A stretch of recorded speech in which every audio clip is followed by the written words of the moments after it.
ማታ እሱ አመሸ ቁጥር ማታ እሱ ስንት ሰዓት ነው ይመጣው? 6 ሰዓት በር ተንኳኳ፣ ውሻው ጮኸ ባሉ ቁጥር ለአመታት የማስታወስ አቅማቸው እየቀነሰ ይመጣል። የሰው ስም ይጠፋባቸዋል። ልከሊት ማን ነበር ይችላል። ባል ከሚስቱ ጋር መተኛት ይፈልጋል፣ እሷ ጭንቀት ውስጥ ነች። ጭንቀት ውስጥ ሆና አይመጣላትም ጭራሽ በፍጹም። ጭንቀት ስትረስ በሚኖርበት ጊዜ ገና ምንም ሳትሰሪ ይደክሞሻል። ሰው አእምሮ ሰላም ካልሆነ እንቅልፍ በጣም ያስቸግራል። ጭንቀቱ አይሄድም። ስለዚህ ነገም ይጠጣል፣ ሲጋራው ይጨሳል፣ ይጠጣል፣ ያጨሳል፣ ይጠጣል፣ ያጨሳል። ሱስ ውስጥ አልበቃ ሲል ደግሞ ድራግ ውስጥ ይገባል። ጭንቀት ወይም ስትረስ ከሚያመጣቸው ነገሮች አንዱ እንቅልፍ እምቢ ይልሻል። ለመተኛት ትሞክሪያለሽ፣ እምቢ ይልሻል። አንዳንዴ ደግሞ እስከ 7 ሰዓት ምናምን ተኝነት ትነቂና ከዛ በኋላ መልሶ መተኛት ያስቸግራል። እና እንቅልፍ ማጣት አንዱ ነው፣ በጣም አስቸጋሪ እንቅልፍ። ሰው አእምሮ ሰላም ካልሆነ እንቅልፍ በጣም ያስቸግራል እና ጭንቀቱ እንቅልፍ ያሳጣል። ከዛ ደግሞ እንቅልፍ ማጣቱ ደግሞ እንደገና ጭንቀት ያመጣል። ስለዚህ ሳይክል ነው የሚሆነው። ሁለተኛው ፋቲግ የሚባለው ማለት አሁን አንዳንድ ሰዎች አይተሻል፣ በቃ ዝም ብሎ ይደክመኛል ይላል። ጠዋት ደክሟቸዋል 3 ሰዓት ላይ አያውቁትም ምክንያቱ ምን እንደሆነ። ጭንቀት ነው በአብዛኛው። ፋቲግ የሌሎችን በሽታዎች ምልክት ነው፣ ግን ጭንቀት ስትረስ በሚኖርበት ጊዜ ገና ምንም ሳትሰሪ ይደክሞሻል።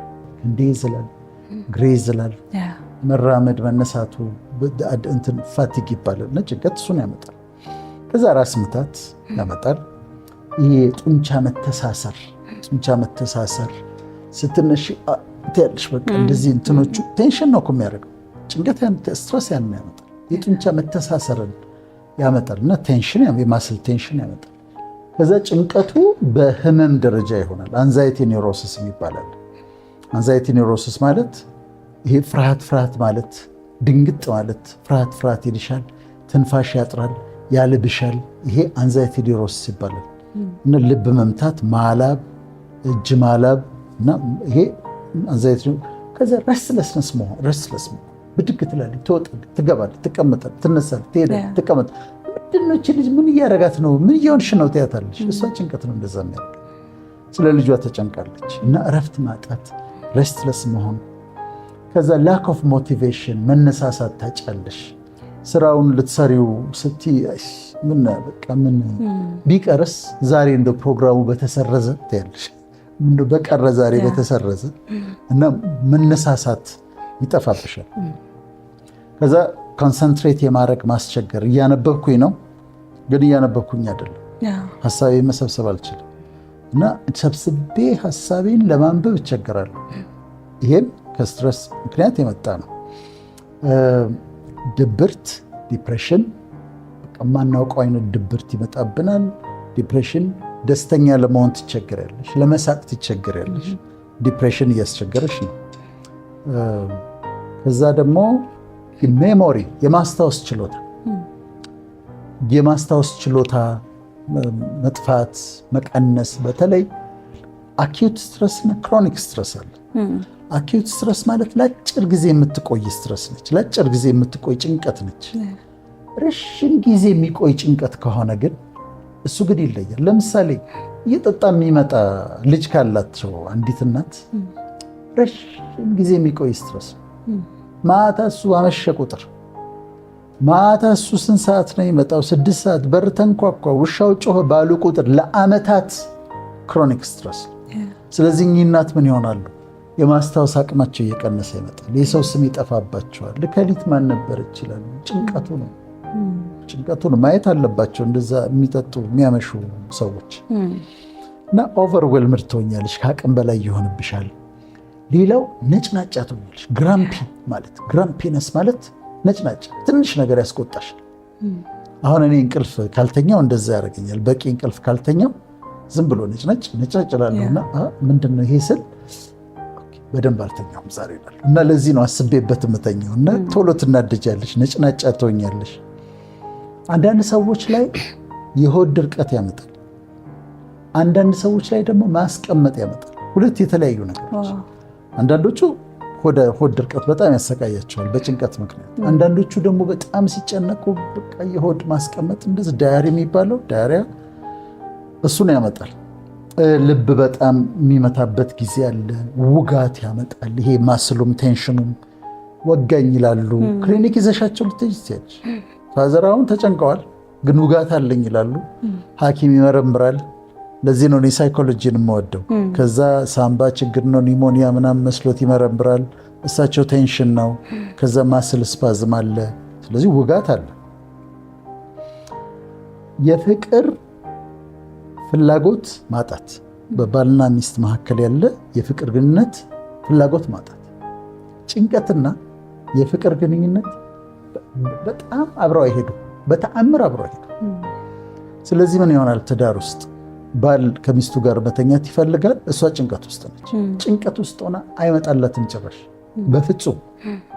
እሱ ደግሞ መስሪያ ቤት ተጨንቆ ከመጣ ሪላክስ ካላደረገ ወደዚህ አይነት ነገር ውስጥ መግባት አይችልም። በጣም ተቃራኒ ናቸው። ጭንቀት የሌለበት ሲሆን ነው ትክክለኛው የሚሆነው።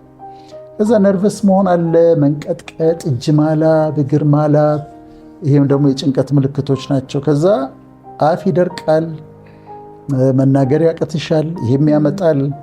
የምግብ ፍላጎት እዚህ ጋር ሁለት ነው እንደ ቅድሙና፣ ወይ በጣም የምግብ ፍላጎትሽን ታጫለሽ ወይም ደግሞ ፍሪጅ ውስጥ ያለውን ነገር በሙሉ መብላት። አሁን ስትረስ አይተሽ እንደሆነ አንዳንዱን በጣም ያከሰዋል፣ አንዳንዱን ያወፍረዋል። ስለዚህ አሁን መርጬ ከነበረ በላው በቃ እንዲዘንችን መርጬ ምናምን ከነበረ ጭንቀቱ ሲመጣ ይሄዳል። ፍሪጁን ትከፍታለች፣ የእንትኑን ይበላል፣ ኬክ ምናምን ጣፋጭ እየገዙ ይበላሉ። ዳቦውን፣ ዶናቱን፣ ኬኩን ምኑን ይበላሉ። ከዛ በጣም ክብደት ይጨምራል። ጭንቀት ነው፣ ስትረስ ነው።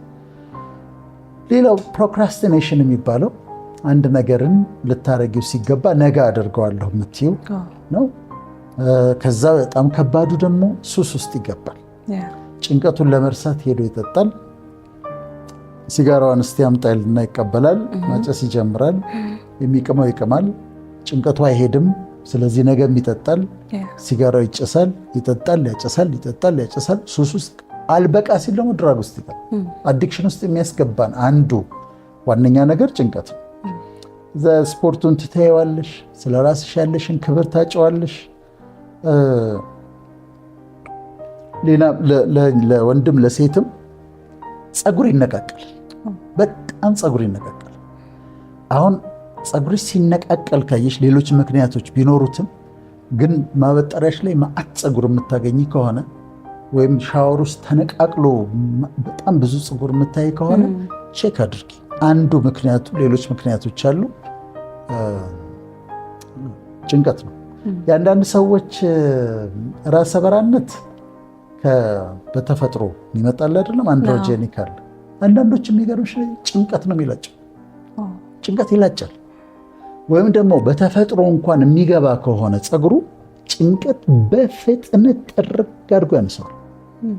ስለዚህ ሄር ሎስ ሌላው ወላጆች ማየት ያለባቸው የቆዳ ችግር። የቆዳ ችግር ማለት ወጣቶች አሁን ሲጨነቁ እቺ ቡግሯ ፒምፕልስ የሚባለው ይወጣል፣ በብዛት ይወጣባቸው። ጭንቀት ነው። ኤግዚማ የሚባለው ቀይ ሆኖ የሚያሳክክ ከጭንቀት ጋር በጣም ይያያዛል። እና የቲኔጀር ከሆነች ልጅሽ አይተሻት፣ ፊቷን አይተሻት እንዲህ ሲበዛባት ስትረስ ውስጥ እንደሆነች መገመት አለብሽ። እሱ ነው። የወር አበባ ይዛባል፣ ይዘገያል፣ ወይም በጣም ቶሎ ቶሎ ይመጣል። የአይን የማየት ችግር፣ አይን ማየት እየቀነሰ ይመጣል። ክሮኒክ ስትረስ ሲሆን ጆሮ የመስማት ችግር እየቀነሰ ይመጣል። ውፍረት ይመጣል፣ ኦቤሲቲ። ከዛ ከባባዶቹ አሉ፣ ጠቅላላ አድርጌ ላቅርባቸው። የረዥም ጊዜ ጭንቀት፣ የረዥም ጊዜ ስትረስ ስኳር ያመጣል፣ ዲያቤትስ ማለት ደም ብዛት ያመጣል፣ ሃይፐርቴንሽን፣ ሃርት አታክ ያመጣል። የልብ ድንገተኛ አታክና ሃርት አታክ ገጠመው ይባላል አይደለም? እሱን ያመጣል። የተለያዩ የልብ በሽታዎችን ያመጣል። ስትሮክ ያመጣል። በአንድ ወገን የሚመታሽና ይሄ ግማሹ አካሌ የሚደነዝዘው እዚህ ጋር ደግሞ ከፊት ይሄኛው ደግሞ እንደዚህ ስትሮክ ያመጣል። ይህ በሽታን የመከላከል አቅምን ይቀንሳል። በሽታን የመከላከል አቅም ሲቀንስ ደግሞ ኢንፌክሽኖችን ከዛ ደግሞ ኢቨን ቲዩመር የመሳሰሉት ነገሮች ከበሽታ መከላከል አቅም ጋር ከነስ ጋር አብሮ ይመጣል ማለት ነው። ያስረጃል። ቆዳሽ ላይ ከእድሜሽ የበለጠ ነው የምትመስዪው። ፊትሽ ቶሎ ማርጀት አለ፣ ያለ እድሜ መሞታል። ይሄ ሁሉ ምንድን ነው የሚያመጣው? ጭንቀት፣ ስትረስ ነው። ስለዚህ በጣም ጠላታችን ነው። አንድ ነገር መጨመር ፈለግኩኝ። ምንድን ነው ከሚያስጨንቁን ነገሮች አንዱና መለወጥ ከማንችለው ነገሮች አንዱ ያለፈ ታሪካችን ነው። አሁን ያለ ሳይሆን በበፊት ታሪካችን የተፈጠሩ ነገሮች ናቸው። ፓስት እየመጣ ያስቸግራል። ጌስተል ቴራፒ ይባላል እና እሱ ምንድን ነው የሚለው ለዛሬ ጭንቀታችን አንዱ ዋነኛው ምክንያት ያለፉ ታሪኮቻችን ቀዳዳ እያገኙ ከኋላ እየመጡ በቀዳዳው እየገቡ ዛሬን ሲያውኩብን፣ ዛሬን ሲረብሹብን። ያለፈው መለወጥ አንችልም። ጊዜ ወደኋላ ተመልሶ ሪዋይንድ የሚደረግ ቢሆን አንዳንድ ለውጦችን ማድረግ እንችል ነበረ። ነገር ግን ጊዜ ሪዋይንድ አይደረግም። ወደኋላ መልሰን ልናስተካክለው አንችልም። በህይወቴ የሰራኋቸው ስህተቶች አሉ። አዎ፣ ጊዜውን ወደኋላ መልሼ ሪዋይንድ አድርጌ ላስተካክላቸው እችላለሁ? አልችልም። ስለዚህ መቀበል አለብን። ይቅርታ መጠየቅ ያለብንን ሰዎች ይቅርታ እንጠይቃለን። ከዛ ሞስት ኢምፖርታንትሊ ለራሳችን ይቅርታ እናደርጋለን። ፎርጊቭ ዮርሰልፍ። ባለፉ ባልጠበቃችሁባቸው መንገዶች የተፈጠሩ ነገሮች ካሉ እነዛን ተቀበሏቸውና ሙቭ ኦን። ክሎዥር ይባላል። ያለፈውን ነገር እቺ ቀዳዳዋን በሙሉ ዝጓት።